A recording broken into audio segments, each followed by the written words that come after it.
The way that I work with people, if they are on some kind of medication, we definitely contract with their provider to get that buy-in, to get the doctors nurse signing off on it. The biggest thing that helps people get off sleep medications is building their sleep confidence. And one of the tools that I use in my own practice is called CBT-I, Cognitive Behavioral Therapy for Insomnia. It's a very, very powerful way of dealing with insomnia. It's been around since the 80s, and it's actually been shown to be more effective short-term and long-term than sleeping pills. A lot of doctors don't even really know what it is. There are not that many people in the country, in the world, who really administer CBT-I. What I do is I take elements of CBT-I when it's appropriate and apply them with my clients. But I'm also looking at overall things that concern their health. I'm looking at their diet, I'm looking at their movement, their chronotype, their routines, their circadian rhythm. There's a bunch of tools in my toolkit that I actually use to help them with their sleep and also build the confidence that they need to have in their sleep. Welcome to the Menopause Mastery Podcast, a show for women just like you who are ready for more health, vitality, passion, living life with a purpose. I created this show because I knew that women just like me in this second season of life, the season of menopause, are really tapping into their deepest desires. And we're ready to harness our physical and mental health and explore what our true passions are and peel back the layers to uncover exactly what we want out of life.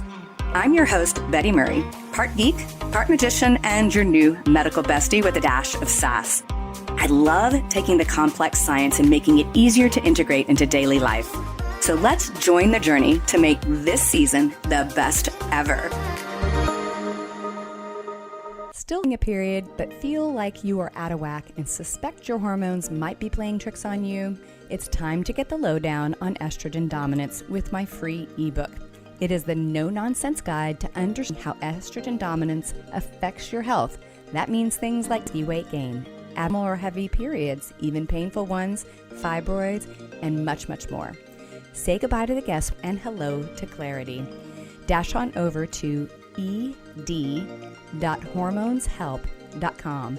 Grab your free copy and start your journey to better health today. Your body will thank you.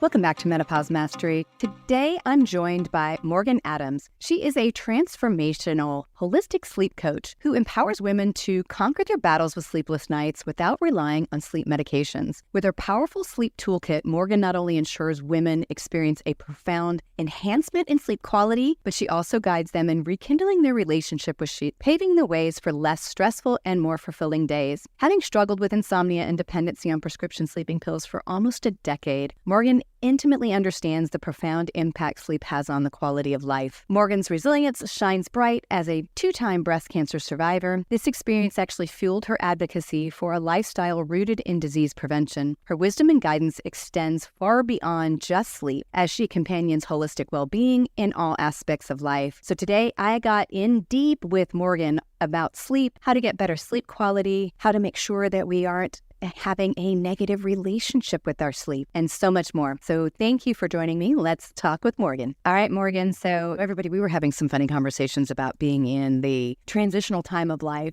right before we got on this podcast interview. I would say universally, every woman has the problem we're going to talk about today in some way, shape, or form. We've got some sleep issues going on. I looked at your bio. We talked a little bit. Obviously, sleep was an issue. When did all this start for you? Yeah, my sleep issue, which was actually, unfortunately, insomnia, started for me in my mid-30s. I was going through a relationship issue and it was taking me like up to 2 hours most nights to fall asleep. And I just was like, after 2 months, I was like, enough is enough. I went to my doctor and I was given prescription sleeping pills. And at the time, when this was all going on, I was a pharmaceutical sales rep. So there was a pill for every ill, Betty.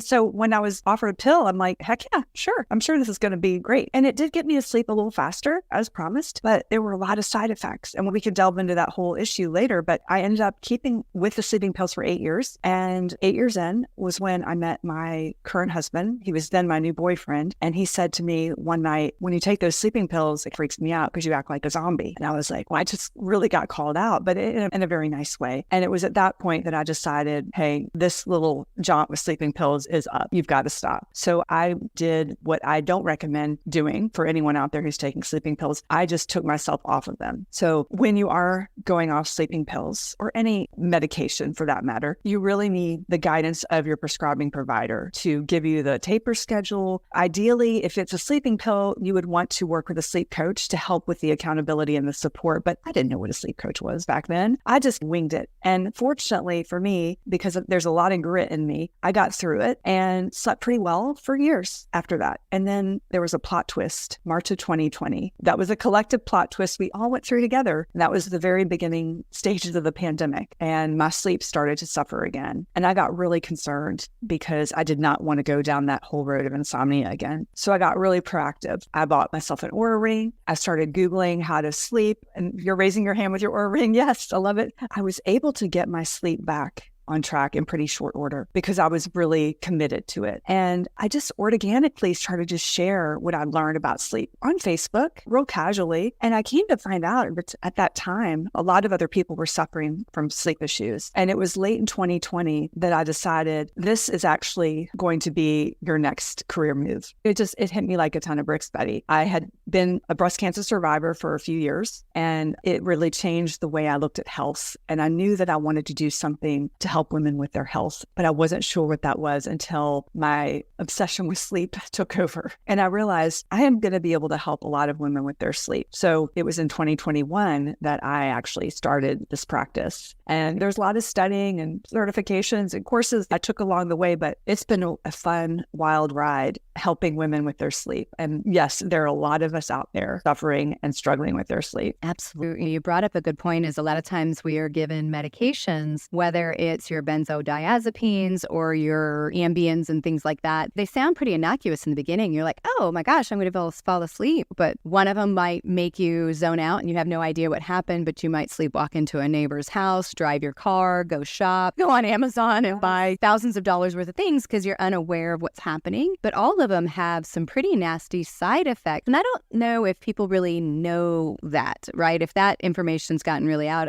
there. Would you talk a little bit about like some of those classes of drugs and what are the concerns? Because if they're not just innocuous. Yeah. So Ambien is part of a class of drugs called sedative hypnotic. They've been around for a while, and Ambien's probably like the most popular name brand. And essentially when you're taking something like that, you're really in a space of sedation, not true sleep. It's changing the actual architecture of your sleep. So you're not getting as much REM sleep, you're not getting as much deep sleep. And so you don't feel quite as restored in the morning. And what we have found is that about 80% of people report next day side effects, which is a lot. That's a lot of people. I was in that group of people. So side effects being like grogginess, trouble getting up, trouble focusing. I personally was not really actually fully awake and alert until close to lunchtime. Created problems in my job because I couldn't work fast enough. I had a job where I had to, at the drop of a hat, like a press release, and I was just staring at my keyboard. What do I write? Because I was so foggy headed. And in 2019, they actually put a black box warning on this class of drugs, which is essentially saying there's some pretty serious side effects. Buyer beware, not buyer beware, prescriber beware. And I don't want to say that there's not some kind of place for a sleeping pill. It was meant to be used short term. So if you even look at the package insert, you'll see that it says up to 4 weeks of use. That's fine. You're getting through a divorce, a death, a tragedy, and you need something really short term. The problem is that most physicians do not give you an exit strategy on how to stop taking the pills. And they end up kind of prescribing them almost like they're a birth control pill, like every month. And I've had clients who've been prescribed sleeping pills for close to 20 years. So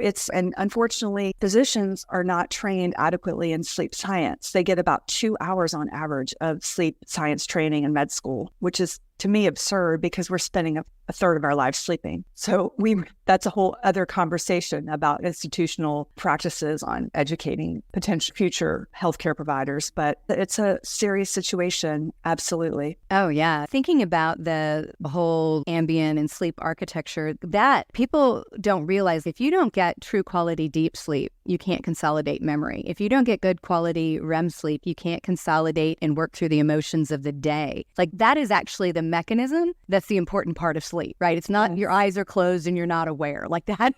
That's a physiological body experience, but the brain goes through during those sleep cycles are what's important. Amyloid plaques, tau proteins, all those things need to go through that experience to have the brain work properly. And it is a travesty that we do prescribe these things like Pez candy and it's just, oh, you could stay on that for forever. Who cares?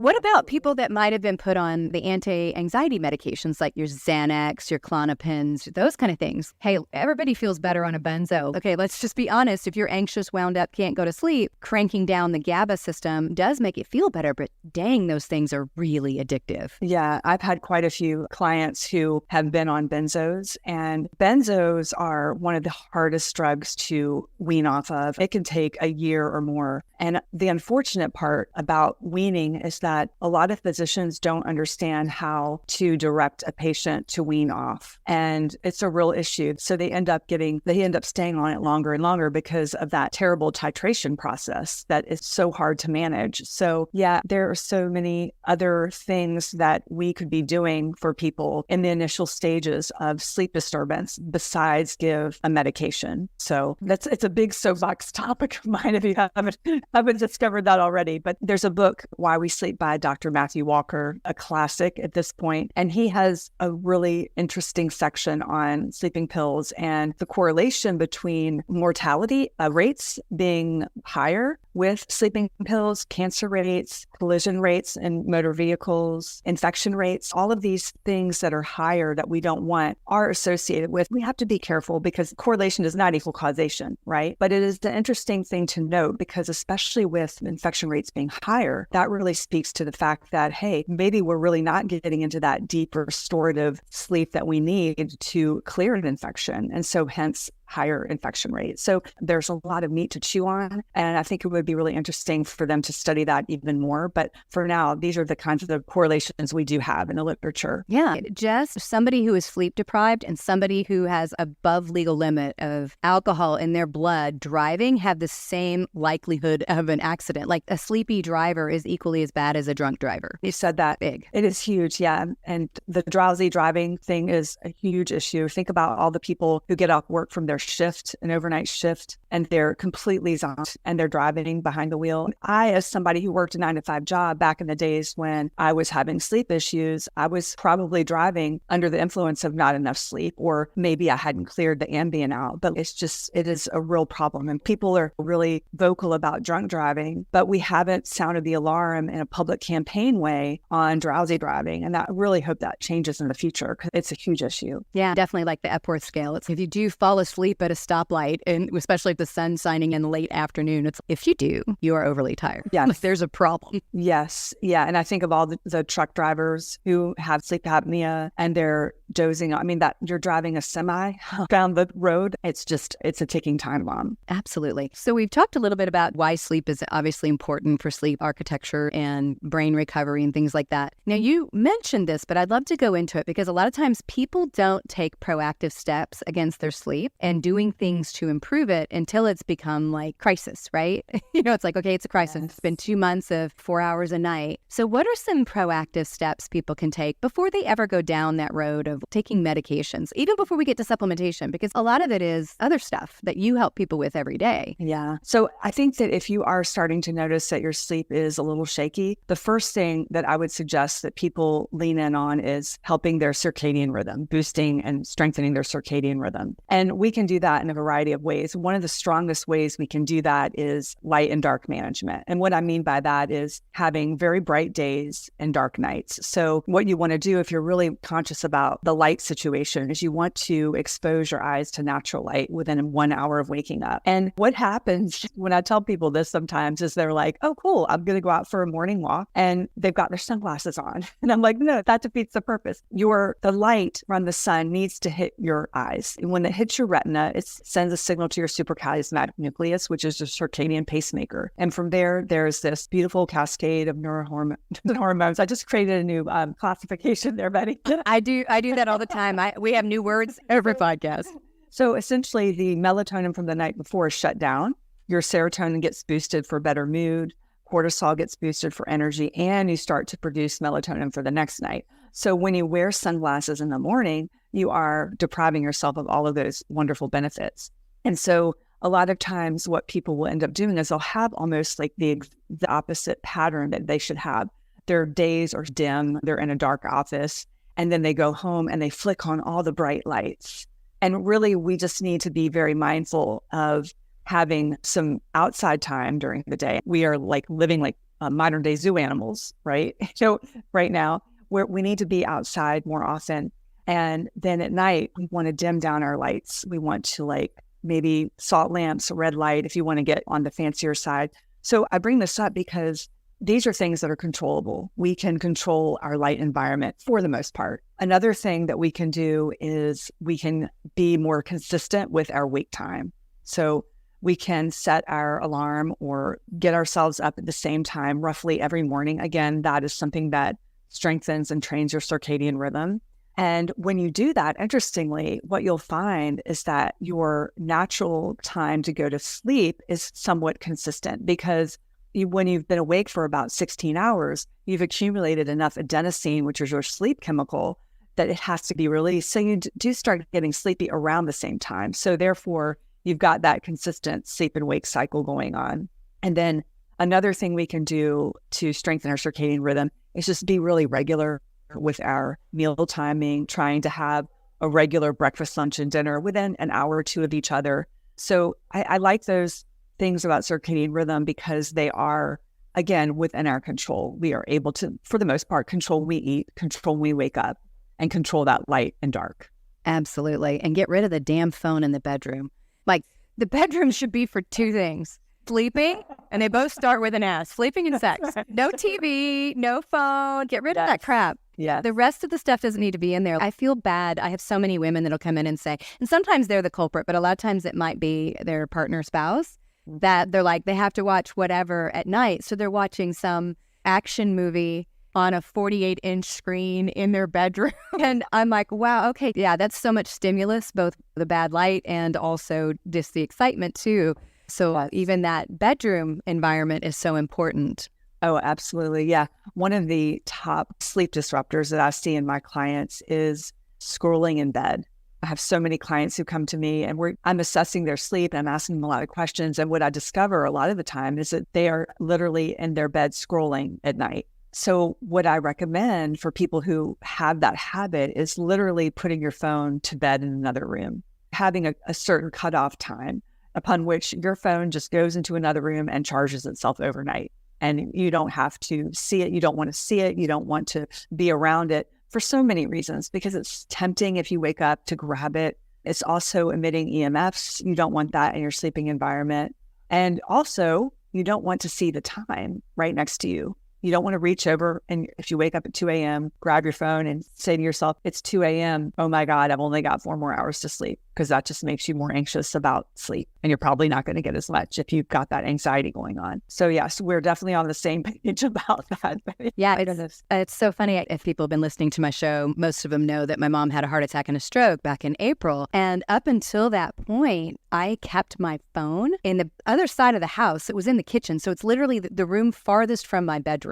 Right now, I keep it closer now because I'm afraid somebody's going to call, because my mom's in an assisted living and those kind of things. But I was really mad that I had to move it closer, because I was like, I mean, just like anybody else, I don't have a landline. But I was like, I have to be able to hear if it rings, but I'm mad that I have to have it closer because I don't want the EMFs in the room. I don't want any of it, because it is so easy to pick it up and be like, oh, hold on a minute. Just an hour later, you're like, oh, I was on Instagram looking at pet videos. When we're on our phones late at night, we actually lose track of time. We lose track of our bodily functions. Like, we forget that we need to use the bathroom. We just completely disengage, and we get sucked in, and we get those little dopamine hits that keep us going for hours. And we're like, oh God, it's 2 a.m. So yeah, if we can just give ourselves that curfew, it is so much better for us than just letting it take on a life of its own.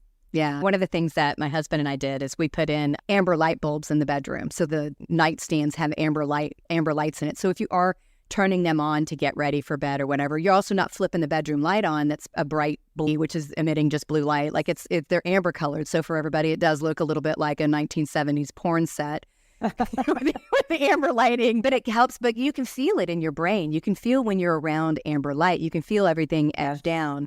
And I wear Viva Ray glasses and things like that. But it's amazing how much you can feel your brain ratchet down if you keep it in that orange light. Yes. Yeah. And one of the things that I think a lot of people do, and they don't realize that it alerts them, is they get ready for bed right before they're about to go to sleep. They go in the bathroom, they flick on the bright fluorescent lights, and they brush their teeth, and then they're wide awake. So my recommendation for people when they're getting ready for bed is do that kind of stuff on the earlier end, the brushing the teeth, the skincare, and have a low light in your bathroom. Or I have actually a night light that I use when I go in there at a certain time. You probably don't need a ton of light. You need enough so that it's safe. You're not going to trip or whatever. But a lot of people just don't realize that bright light so close to bedtime is just a little too alerting. Yeah, I'm all for the amber lights. And yes, I love Viva Rays too. I'd be wearing them had my puppy not chewed them. Oh, no. Yeah, I usually wait until after 1 o'clock during the day to put them on.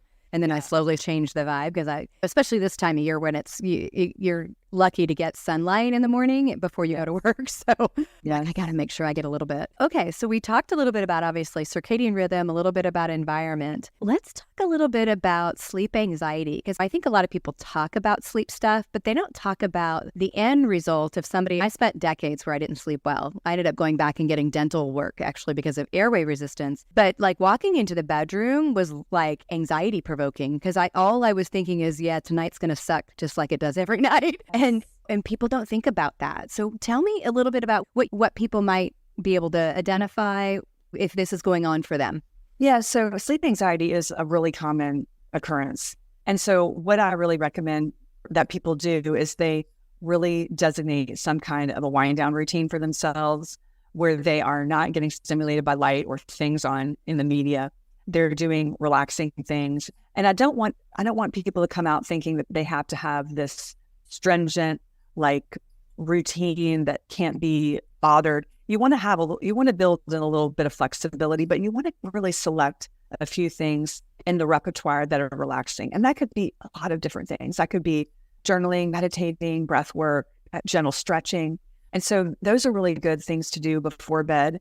I really caution people against relying on those relaxation practices only before bed, because with us being so busy during the day, a lot of us are just in that mode all day long. We never really stop and give ourselves pause to take in or reflect, process our thoughts and emotions. And so when we don't do that during the day, we open the door in a very profound way for all of those things to just come up right before bed or during our sleep. So what I recommend for people to do if they've got that kind of anxious thing going on is do mindfulness snacks during the day. And mindfulness snacks are really just 3 10-minute breaks during the day. And they could be meditation, breath work. It could be sitting in silence. It could be just going outside for a walk without taking your phone. Just to give yourself that space during the day to have time with your thoughts and reflection so that you can do that processing before your head hits the pillow. So important. Feeling off? Hormones might be out of whack. Take my quick quiz to discover your personalized hormone balance and get a free private report with your individualized results. Learning on in your hormones and start feeling like yourself again. Just visit the website quiz.hormoneshelp.com to take the hormone quiz now. Oh, yeah. So I've got a couple questions because this is always a conversation with particularly my women. I remember reading an article, and I should have probably found it before we got on today, but it was some statistics on married couples that sleep in separate rooms. And statistically, like they have better marriages. But I've had a lot of women use that as ammo. Like there's a lot of times we might be in a room with a partner, and it doesn't have to be a guy. It could be same-sex couples or whatever. We may be in a room with a partner who snores, right? And I can tell you my own experience, I need to be out cold and asleep because if anything wakes me up, then it's harder for me to get my brain to wind back down and go back to sleep. So a snoring partner or all those things are challenges. So what do you say to those kind of things? Because sometimes that's now you're getting into like relationship coaching. Yes. Yeah. I love this topic. So I think the statistic is about 25% of couples sleep apart. For whatever reason, that could be the snoring. It could be they have different chronotypes. So one's an early bird, one's a night owl, and their sleep schedules are not syncing up. And so I think in the past, it's been this almost taboo thing to sleep apart. And the sleeping apart has been named sleep divorce. It's out in the kind of popular culture. And I really do not like that term at all. So there's a term called sleep alliance that I prefer a lot more because it's not implying divorce. It's not implying there's anything wrong. The people who I know who implement the sleep alliance of sleeping separately have great relationships because they're sleeping well. And then in the daytime, they're in a good mood. right? And one thing that people could do if they want a compromise, because sometimes one of the partners is a little more resistant than the other. This often works out well, is sleeping separately during the week and then on the weekend coming together in the same bed. I think can be a nice compromise for people who are not on the same page. There's a book called Sharing the Covers, which I recommend to anyone who is struggling with these sort of couple sleep relationships. It's by Wendy Troxel, and she's probably like the world's best expert in this whole subject of couples and sleeping, because it's just something that doesn't get talked about enough. And we need to really shine a light on this issue a lot more and make it so that people who want to not sleep in the same room are not shamed or made to feel like they're being a bad partner for wanting to separate in the sleeping spaces. And then just a little add-on to this about the snoring. If your partner is snoring, I beg you, please have them get a sleep study. I can't tell you how many friends who have husbands who snore, and they've gotten used to it. Oh, well, he snores. I'm like, there's a problem. There's a huge problem. Snoring is not normal. So if your partner is snoring on the regular, it's time to get a sleep study for sure, because there's so many unintended health consequences of untreated sleep apnea that we just really need to make that kind of an issue of getting looked at. And one of the things that people often come back with is, I don't want to be on a CPAP machine. Okay, so there are other things that are offered to people these days who have sleep apnea other than a CPAP machine. There's oral appliances, there's surgeries like you mentioned, there's devices, there's all sorts of things. So it's a booming area of sleep. Like the sleep apnea segment of sleep is probably the fastest growing one because of the technology and just the prevalence. People want more options. Absolutely. So the simple fact is nobody would hand a pack of Marlboros to their partner and tell them to smoke it every day. But essentially you are shortening their life more by not having them that sleep stuff addressed than if they smoked. Because sleep apnea will shorten your life on average by 9 years, smoking by 7. So it is dramatic. I spent almost 4 years in braces as an adult, going through palate expansion and a stupid amount of money because I was like, I can already tell you I sleep well, and I wanted the benefit of being able to breathe beyond just sleeping. But night and day difference, and I didn't even snore. That I would say is the other thing that I think a lot of people may have sleep problems and they don't recognize that they could have sleep architecture problems that may be physiological or something else. And just because they don't snore like a freight train, they don't think it's there. And statistically, women have a much lower threshold for disruption there for damage, which means that we're going to show health consequences at a much lower rate of problem. Yeah. And another thing about sleep apnea in women, there's a statistic that has been released recently. 90% of women who have sleep apnea go undiagnosed. And that is criminal almost.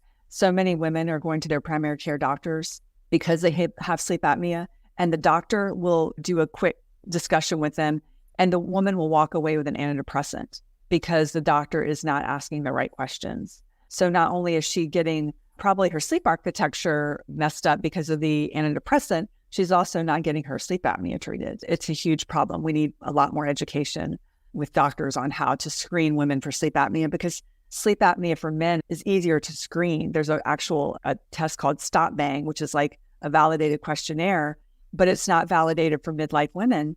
And that's really sad, because when women are in midlife, their rates of sleep apnea are basically matched to those of men. It needs to be an issue that's brought to light a lot more often. Absolutely. You're 100% right. And it gets completely overlooked. Okay. So we talked about the anxiety around sleep and other stuff. So tell my listeners, obviously many of them may be on something that they're using for sleep medically, right?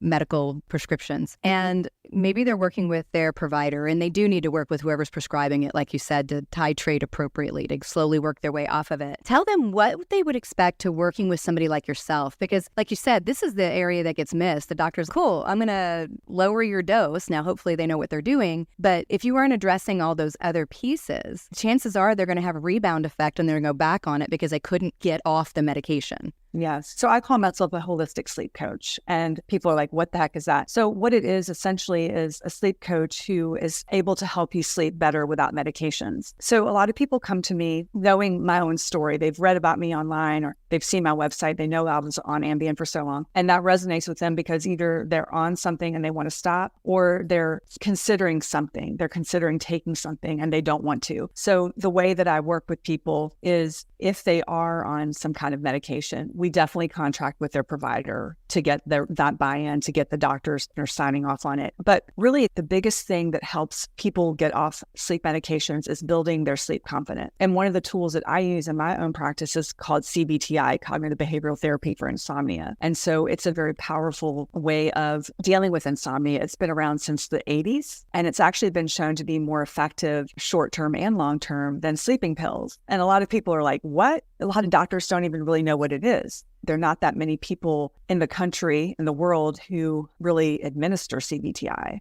So what I do is I take elements of CBT-I when it's appropriate and apply them with my clients. But I'm also looking at overall things that concern their health. I'm looking at their diet, I'm looking at their movement, their chronotype, their routines, their circadian rhythm. So there's a bunch of tools in my toolkit that I actually use to help them with their sleep and also build the confidence that they need to have in their sleep if they want to get off the sleeping pills. Yeah, because I think that's such a huge part of the process. It's like anything. People look at it and they might say, why would they need a sleep coach, or why would they need a nutritionist and health coach? Because that's part of our paradigm in our medical practice. And like at the end of the day, just removing a pill or adding a pill is usually not going to be effective. And there's all these other parts that we have to put together. And for the most part, even myself, I either can't be trusted, I'm going to deviate, right? Because I'm going to negotiate with myself and I'm going to be like, I'm not going to do that tonight. I don't feel like it because I don't have any accountability. Or I may not have all the tools and the techniques, or I'm using a technique that I read about, but it may not be the right one for me because maybe there's 5 or 6 versions that are different ways I could address it. And so I think the coaching piece for people, it's an industry. Coaching has been around for a long time and we're used to thinking about it obviously in the name of sports. But when I still to this day will talk to people and they're like, I don't understand what a health coach is or what a sleep coach is. I'm like, okay, does your kid play select soccer? Okay, yeah. So you spend a lot of money and time on your kid's soccer. You should spend a little bit on yourself. Same thing. I love that.